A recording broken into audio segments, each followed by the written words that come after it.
Kalorama, a recorded book's high-bridge imprint, presents The Point of No Return, American Democracy at the Crossroads, by Thomas Byrne Edsall. Read by Mike Chamberlain.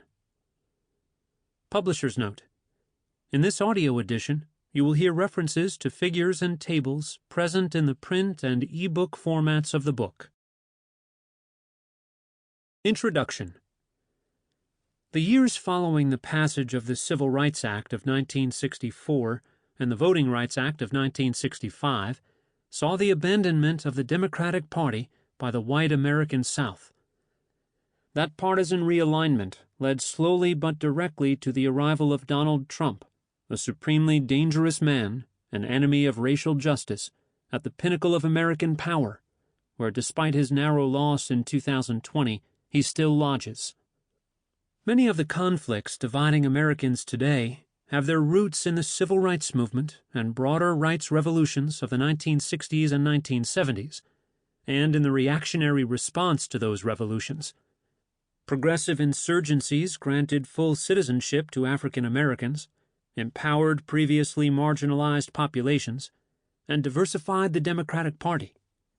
They also mandated legal and constitutional protections for women, ethnic and racial minorities, criminal defendants, the poor, homosexuals, the handicapped, and the mentally ill. The strategy that Trump, ever the opportunist, adopted when he launched his bid for the presidency was the white supremacist position that had been unambiguously articulated nearly 6 decades earlier by arch-conservative National Review editor William F. Buckley in his August 1957 essay, Why the South Must Prevail. The issue is whether the white community in the South is entitled to take such measures as are necessary to prevail, politically and culturally, in the areas in which it does not predominate numerically. The sobering answer is yes. Buckley argued that this is because, for the time being, it is the advanced race. The question, then, as far as the white community is concerned, is whether the claims of civilization supersede those of universal suffrage. Buckley's answer: the National Review believes that the South's premises are correct. If the majority wills what is socially atavistic, then to thwart the majority may be, though undemocratic, enlightened. By the late 1960s, it had become uncommon for people to explicitly express racially insensitive views. Buckley soon renounced his own editorial, and Republicans in general swiftly shifted to code words and phrases such as law and order, the silent majority, and welfare queens. Still, the rights revolutions had given political conservatives a powerful tool to mobilize voters, especially lower and middle-income, non-college-educated whites who felt the Democratic Party had abandoned them. In 1964, many of these Southern voters supported Barry Goldwater, who carried Louisiana, Mississippi, Georgia, Alabama, and South Carolina. By January 1976, Ronald Reagan picked up the racist mantle and regaled his Asheville, North Carolina audience on the campaign trail with this oft-disputed anecdote. In Chicago, they found a woman who holds the record. She used 80 names, 30 addresses, 15 telephone numbers to collect food stamps, Social Security, veterans' benefits for 4 non-existent deceased veteran husbands, as well as welfare. In fact, Reagan added, her tax-free cash income alone has been running at $150,000 a year. By the time of Reagan's 1980 victory, the Republican Party had become the home of racial reaction. Fueling the conservative response to the civil rights revolution of the mid-1960s was the onset of a surge in immigration to the United States following enactment of the Immigration and Nationality Act of 1965. According to the official House of Representatives description of the law, Congress erected a legal framework that prioritized highly skilled immigrants and opened the door for people with family already living in the United States. The popular bill passed the House 318 to 95. The law capped the number of annual visas at 290,000, which included a restriction of 20,000 visas per country per year. But policymakers had vastly underestimated the number of immigrants who would take advantage of the Family Reunification Clause. In 1970, 4.7% of this country's population was foreign-born. By 2019, that had shot up to 13.7%. In actual numbers, there were 9.6 million immigrants in 1970. In 2019, there were 44.9 million, a 263% increase, with most of the new immigrants coming from Latin America, Asia, and Africa, rather than the countries of Northern, Western, Eastern, or Southern Europe. For Trump, it has been a simple matter to focus native discontent on the surge in foreign-born, low-wage workers competing for jobs and, in the view of his partisans, transforming American culture.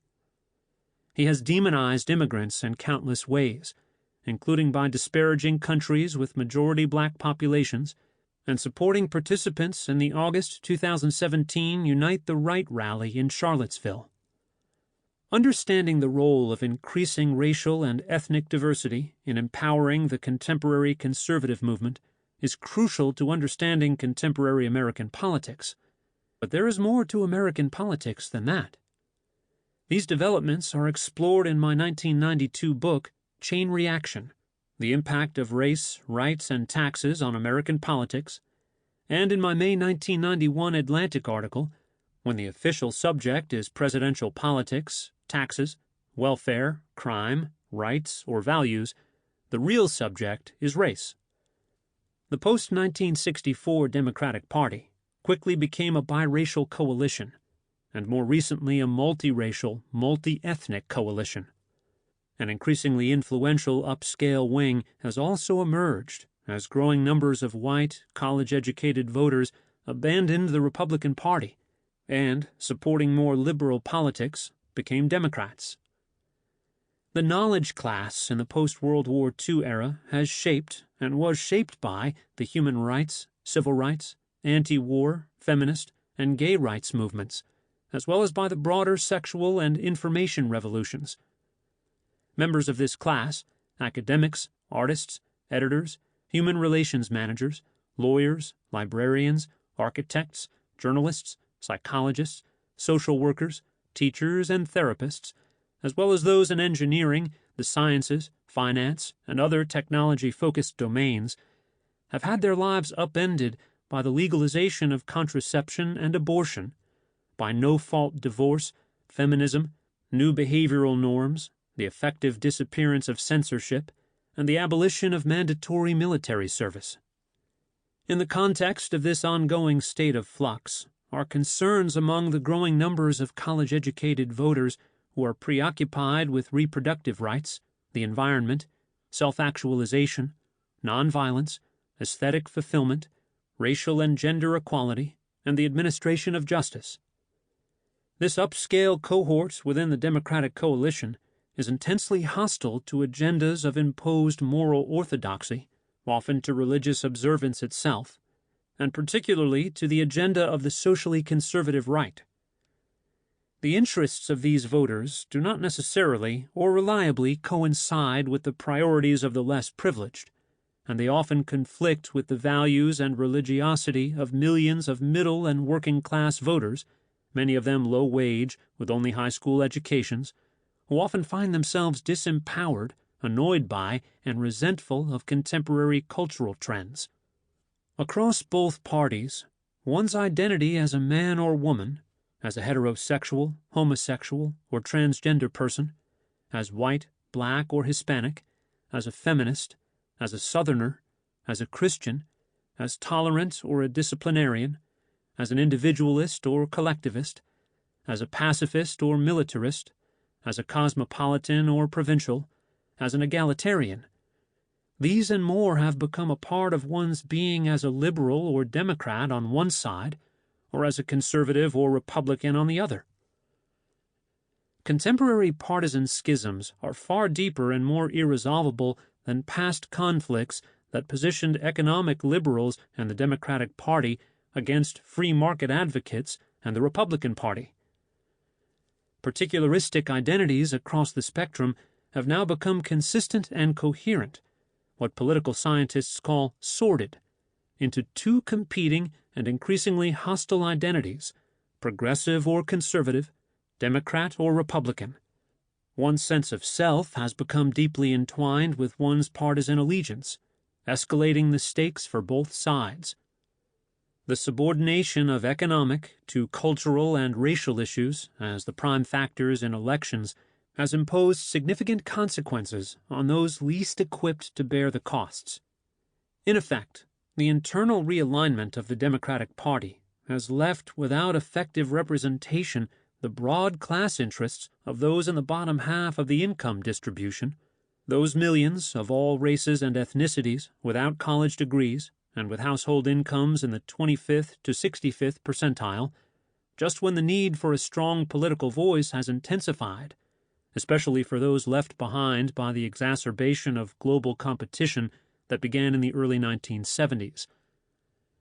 Over subsequent decades, American corporations have cut pay and benefits for many workers in order to compete with low-wage producers in foreign countries, abandoning the post-World War II concord between labor and management, and outsourcing production to factories abroad, while automation continues to transform the need for skills that used to be the province of human beings alone. Artificial intelligence, argued MIT economist Daron Acemoglu in a September 2021 essay, The Harms of AI, is being used and developed at the moment to empower corporations and governments against workers and citizens. If the deployment of artificial intelligence remains on this trajectory, in Acemoglu's view, it will likely produce various social, economic, and political harms. These include damaging competition, consumer privacy, and consumer choice, excessively automating work, fueling inequality, inefficiently pushing down wages, and failing to improve worker productivity, and damaging political discourse, democracy's most fundamental lifeblood. The fracturing of the left means there is no counterbalancing political force to reroute the thrust of AI more constructively. Beyond that, a weakened economic left gives the right what amounts to an open field to shape tax legislation, deregulation, and spending policies favoring the interests of those at the top. From roughly 1968 to the present, policymaking has been driven by the top quintile of the income distribution and by corporate America.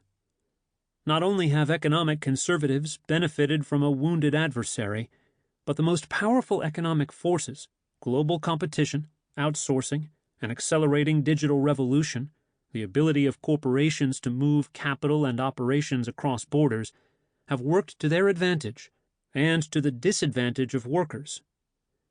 Liberal theorists have repeatedly called for a wide range of structural reforms, some of which might have spread more evenly the costs and benefits of the ongoing post-industrial upheaval.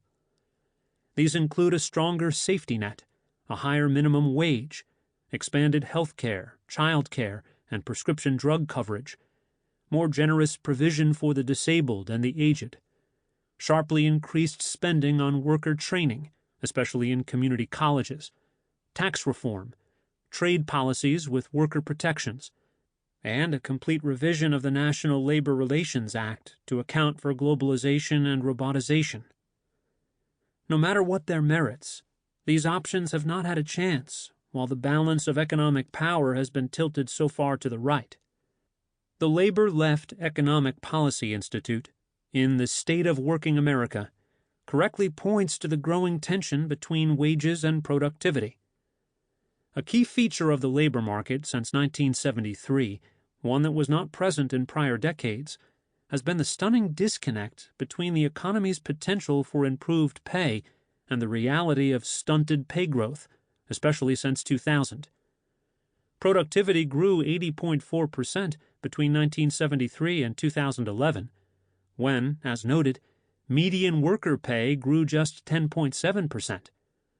Since 2000, productivity has grown 22.8%, but real compensation has stagnated across the board, creating the largest divergence between productivity and pay in the last 4 decades. stagnant wage and benefit growth has not been due to poor overall economic performance, nor has it been inevitable.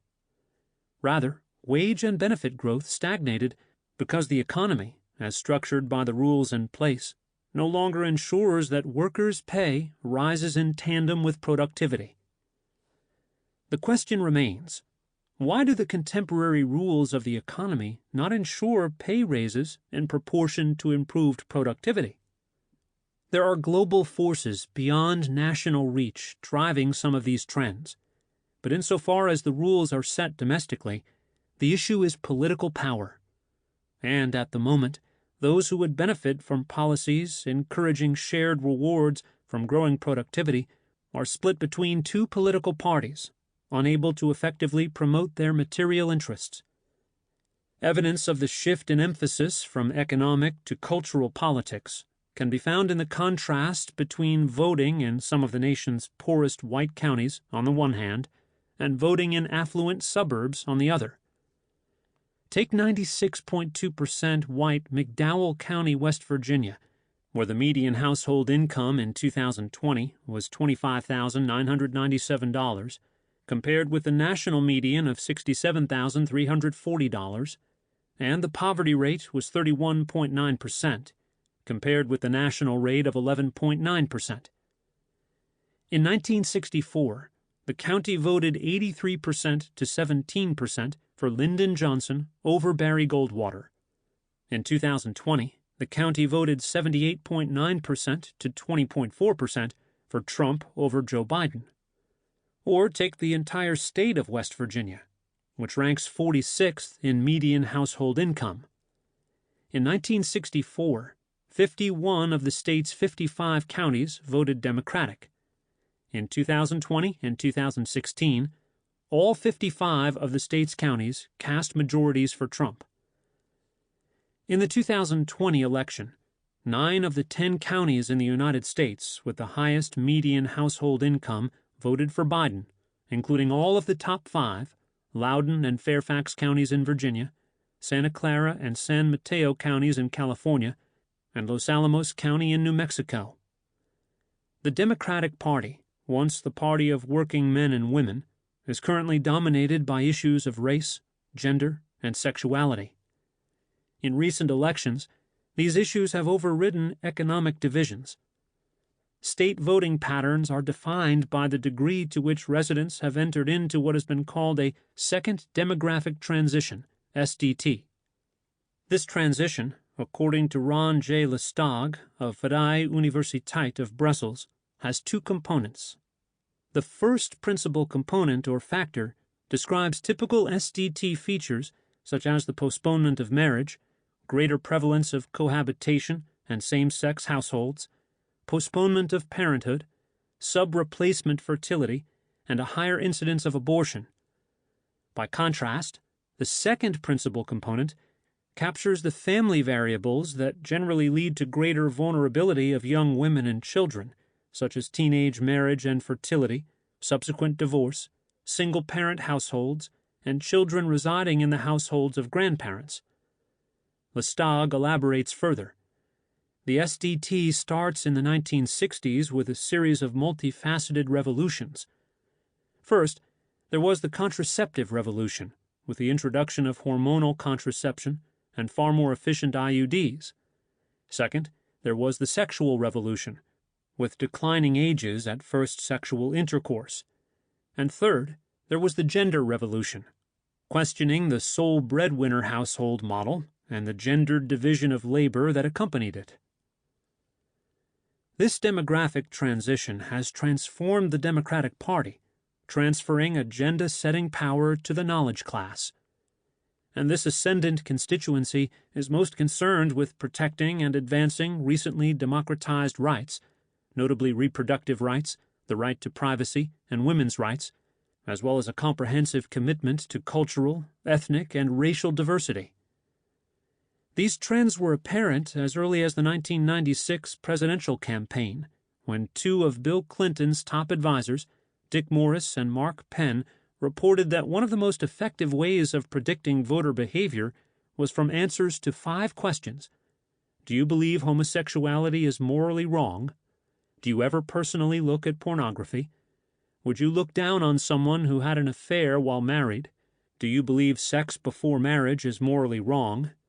Is religion very important in your life? How did this come about?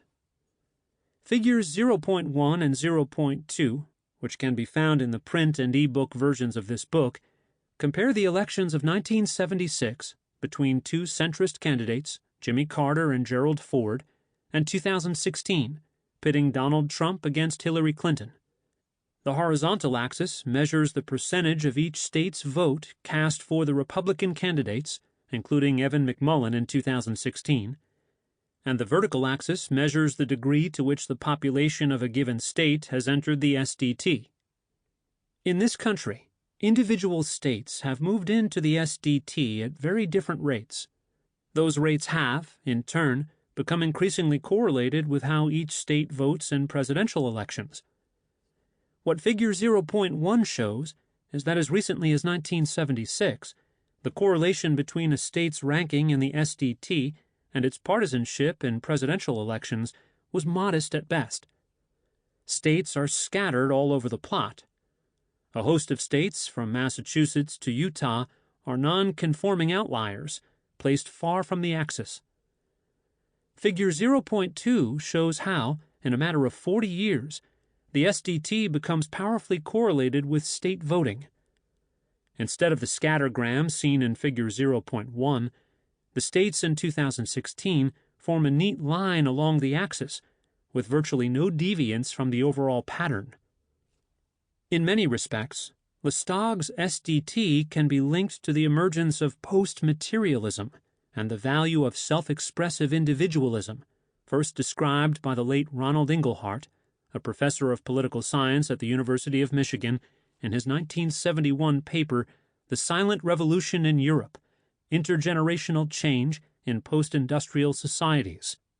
In three subsequent books, The Silent Revolution, 1977, Cultural Shift, 1989, and Cultural Evolution, 2018, Inglehart described the movement to post-materialism, which included the following: a shift in child-rearing values, from emphasis on hard work toward emphasis on imagination and tolerance as important values to teach a child; an environment of trust and tolerance, in which people place a relatively high value on individual freedom and have activist political orientations, attributes that, the political culture literature has long argued, are crucial to democracy; a shift away from deference to all forms of external authority. Submission to authority has high costs. The individual's personal goals must be subordinated to those of others. Tolerance of diversity and rising demands among citizens to have a say in what happens to them. The young are more tolerant of homosexuality than their elders, and they are more favorable to gender equality and more permissive in their attitudes toward abortion, divorce, extramarital affairs, and euthanasia. The feminization of society and declining willingness to fight for one's country. A systematic erosion of religious practices, values, and beliefs. When Lestag and Inglehart first explored the SDT and post-materialist values, an underlying assumption was that these were beneficent trends reflecting growing affluence, that as scarcity diminished, new generations would inevitably shift their focus from economic survival to matters of lifestyle, including the environment and the breakdown of racial and gender barriers. In the words of Inglehart and Pippa Norris, a professor at Harvard's Kennedy School, in their 2017 paper, Trump and the Populist Authoritarian Parties, The Silent Revolution in Reverse, during the post-war era, the people of developed countries experienced peace, unprecedented prosperity, and the emergence of advanced welfare states, making survival more secure than ever before. Post-war birth cohorts grew up taking survival for granted, bringing an intergenerational shift toward post-materialist values. In the mid-1970s, however, the post-war era of sustained, shared growth came to a halt, and the liberal order and the economic security that accompanied it began to fray. As foreign producers became competitive, globalization started to impose costs on American corporations and workers. Instead of shared prosperity, median salaries stagnated, while those at the top grew rapidly, driving new levels of inequality. A high school diploma lost its status as a sufficient credential for a middle-class job. Before long, big box stores, Walmart, Target, and Costco, and by the turn of the century, online commerce, Amazon, had begun to devastate small businesses and to decimate small towns. Faced with growing challenges at home and abroad, American corporations abandoned paternalistic employment policies that carried the implicit promise of employment for life. The corporate view of unions changed from ally to adversary, with worker demands seen as leading to dangerous increases in bottom-line costs. By the late 1970s, with the emergence of simultaneous inflation and stagnation, stagflation, and the threat to American industry from abroad, corporate America, joined by an ascendant conservative political movement, produced a powerful anti-tax, anti-regulatory movement. In order to regain strength in a globally competitive environment, business abandoned past obligations to workers, the state, and the community. Environmental and workplace safety rules, seniority protection, unions, pensions, health insurance, and loyalty to workers were abruptly viewed as unsustainable costs that allowed European and Asian companies to undercut domestic producers. These shifts in corporate employment policies coincided with a massive surge in immigration to the United States following the liberalizing policies of the Immigration and Nationality Act of 1965. For Trump, it was a simple matter to focus native discontent on the surge in foreign-born, low-wage workers competing for jobs and, in the view of his partisans, transforming American culture. The net effect of the two revolutions that have dominated American society for the past 5 decades, first, the social and cultural revolution, and second, the technological and economic revolution that transformed employment, corporate business models, and market expectations, imposed what was often viewed as a survival of the fittest ethos on the working and middle classes. Members of the upper middle class survived and often prospered under the new sink-or-swim regime, but the less well-off, especially those without college degrees, were ill-equipped to cope. It was at this stage that many liberals and the Democratic Party became preoccupied with the expanding cultural revolution, the plight of minorities, and various manifestations of identity politics, effectively forsaking the past commitment to class politics that had animated the left through the New Deal and Fair Deal eras. Emerging social-cultural movements, rooted in racial, sexual, religious, and gender, as opposed to class identities, produced a series of conservative and right-wing counter-cultural revolutions over the course of the next 5 decades. These included Nixon's silent majority, the Christian right, the Reagan Democrats, the angry white men, and the Tea Party, and culminated most recently in the Trump Revolution.